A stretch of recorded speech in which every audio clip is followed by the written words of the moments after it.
ជំរាបសួរបងប្អូនទាំងអស់គ្នាថ្ងៃនេះខ្ញុំសូមបង្ហាញបងប្អូនអំពីវិធីធ្វើភ្លាក្តាមសេះដែលមានរសជាតិឆ្ងាញ់ជូរហឹលញ៉ាំហើយជាប់មាត់តែម្ដងបើបងប្អូនអត់មានក្តាមសេះអាចប្រើក្តាមស្រាយយើងក៏បានដែរមានរសជាតិឆ្ងាញ់ដូចគ្នាហើយទុយអញ្ចឹងស្រួលញ៉ាំទៀតនៅក្នុងវីដេអូនេះដែរមុននឹងចាប់ផ្ដើមចូលដល់វិធីធ្វើខ្ញុំសូមឲ្យបងប្អូនជួយចុច like និង share វីដេអូរបស់ខ្ញុំផងដើម្បីឲ្យ Facebook ជួយរុញ page របស់ខ្ញុំឡើងទៅក្នុង new feed របស់បងប្អូនផ្សេងទៀតដោយសារមួយរយៈនេះនៅពេលដែលខ្ញុំបង្ហោះវីដេអូថ្មីទៅបងប្អូនភាគច្រើនមិនអាចឃើញវីដេអូរបស់ខ្ញុំបានទេអរគុណច្រើនបងប្អូនទាំងអស់គ្នាឥឡូវយើងចាប់ផ្ដើមធ្វើម្ហូបរបស់យើងវិញម្ដងថ្ងៃនេះខ្ញុំមានក្តាមសេះចំនួន5ក្បាលពេលថ្លឹងមើលទៅវាបានប្រហែលជា1គីឡូជាងបងប្អូនអាចប្រើក្តាមស្រាយក៏បានដែរមិនចាំបាច់ប្រើក្តាមសមុទ្រនោះទេ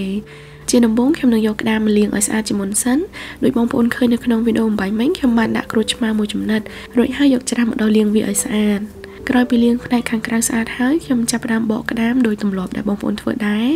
ក្រោយពីបករួចហើយទើបខ្ញុំយកវាទៅលាងឲ្យស្អាតម្សៅទៀតដោយសារតែខាងក្នុងនោះវានៅតែជាប់មានដីមិនអីផ្សេងអញ្ចឹងជាការល្អយើងគួរយកវាទៅលាងម្សៅទៀត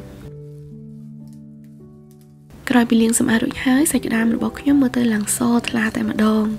ឥឡូវខ្ញុំយកវាមកត្រាំទឹកកកជាមួយនឹងទឹកសូដាប្រហែលជា10ទៅ15នាទីដើម្បីឲ្យវាកាត់ជាតិឆ្អាបផងហើយធ្វើឲ្យសាច់ក្តាមឡើងរឹងល្អផងដែរអំឡុងពេលនេះយើងងាកមកធ្វើទឹកត្រីសម្រាប់ភ្លាក្តាមគ្រឿងផ្សំទី1ដែលយើងត្រូវការគឺម្ទេសហើយនិងខ្ទឹមសខ្ញុំប្រើជិត1កូនចានប៉ុន្តែបងប្អូនអាចថែមថយទៅតាមចំនួនដែលបងប្អូនចូលចិត្តរួចហើយសូមដាក់អំបិលមួយចិបដែរបន្ទាប់មកបុកម្ទេសនិងខ្ទឹមសចូលគ្នាឲ្យម៉ដ្ឋ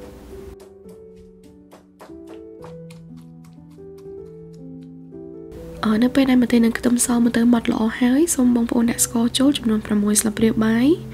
ហើយនឹងទឹកក្រូចឆ្មា8ស្លាបព្រាបាយបើសិនជាបងប្អូនចូលចិត្តជូរខ្លាំងអាចដាក់ដល់10ស្លាបព្រាបាយក៏បានដែរទឹកត្រីនេះត្រូវមានរសជាតិប្រៃជូរអែមមុតបន្តិចក្រោយពីដាក់ទឹកក្រូចឆ្មាចូលរួចហើយយើងត្រូវកូរឲ្យស្កររលាយអស់ជាមុនសិនបន្ទាប់មកសូមដាក់ទឹកត្រីចំនួន5ស្លាបព្រាបាយហើយនឹងទឹកប្រហុក3ស្លាបព្រាបាយបងប្អូនអាចប្រើទឹកប្រហុកដបដែលគេធ្វើលក់ស្រាប់នឹងក៏បានដែរឬក៏ប្រើប្រហុកដែលយើងមាននៅផ្ទះនឹងក៏បានដែរបន្ទាប់មកសូមកូរទឹកត្រីនឹងចូលគ្នាឲ្យសព្វហើយភ្លក្សមើលរសជាតិតាមដែលបងប្អូនចូលចិត្តឥឡូវនេះយើងងាកមកមើលក្តាមវិញ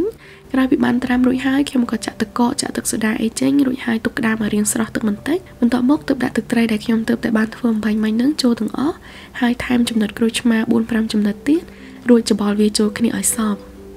នៅពេលដែលមើលទៅបងប្អូនបានច្បល់ក្តាមលាយជាមួយនឹងទឹកត្រីសព្វល្អហើយនៅពេលនោះសូមកុំទាន់ដាក់បន្លែឬក៏ជីឬក៏គ្រឿងឯណាផ្សេងទៀតជាការល្អសូមបងប្អូនយកក្តាមនឹងទៅទុកនៅក្នុងទូទឹកកកឲ្យបានប្រហែលជា15ទៅ30នាទីជាមុនសិនវិធីនេះធ្វើឲ្យក្តាមចូលជាតិបានល្អកាត់បន្ថយក្លិនឆ្អាបហើយធ្វើឲ្យសាច់របស់វារឹងល្អផងដែរក្រោយពីទុកនៅក្នុងទូទឹកកកបានប្រហែលជា30នាទីរួចមកខ្ញុំក៏យកវាចេញមកម្ដងទៀតរួចហើយជាចុងក្រោយយើងអាចដាក់បន្លែចូលតាមដែលយើងចូលចិត្តនៅថ្ងៃនេះខ្ញុំអត់មានបន្លែអីច្រើនទេបងប្អូនគឺមានតែប៉េងប៉ោះបន្តិចបន្តួចលាយជាមួយនឹងជីរណាហើយនឹងជីអង្កាមតែប៉ុណ្ណឹងចុងក្រោយខ្ញុំគ្រាន់តែលាយវាចូលគ្នាឲ្យសព្វទៅតែប៉ុណ្ណឹងអាចយកទៅញ៉ាំបានហើយអរគុណច្រើនបងប្អូនទាំងអស់គ្នាដែលបានចំណាយពេលទស្សនាវីដេអូរបស់ខ្ញុំបើសិនជាបងប្អូនចូលចិត្តវីដេអូនេះសូមជួយចុច like និង share វីដេអូនេះឲ្យខ្ញុំផងឬក៏ជួយចុច subscribe និងចុច like page Kitchen Story ឲ្យខ្ញុំផងដែរអរគុណច្រើនសូមជួបគ្នានៅវីដេអូក្រោយទៀតជម្រាបលា